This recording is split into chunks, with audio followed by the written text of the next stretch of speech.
Video, I'll compare Coolify and Dokploy to help you choose the best self-hosted deployment platform for your development or DevOps needs.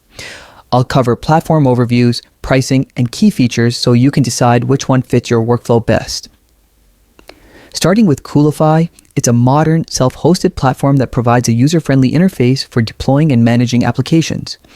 It supports Docker-based deployments and emphasizes privacy, data ownership, and ease of use, making it ideal for developers or small teams who want a visual, straightforward setup. Coolify also includes built-in monitoring tools so you can track the performance of your applications without relying on additional software. Another advantage is its Git-based CI/CD integration, which makes automated deployments seamless and reliable.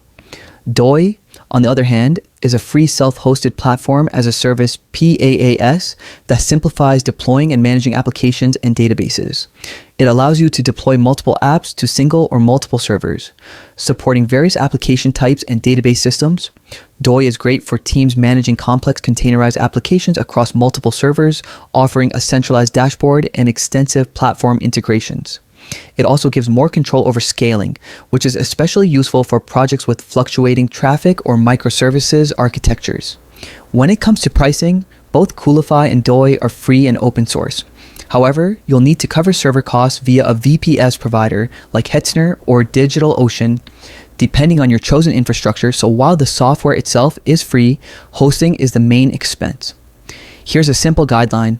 Choose Coolify if you prefer a visual interface, built-in Git deployments, and a straightforward way to manage your applications. Pick Dokploy if you're handling complex projects, especially microservices running in containers, and need a centralized dashboard with advanced platform integration. Which platform do you prefer? Let me know in the comments below. I hope this comparison helped you understand the differences between Coolify and Dokploy. If you found this video useful, please leave a like, consider subscribing, and I'll see you in the next video.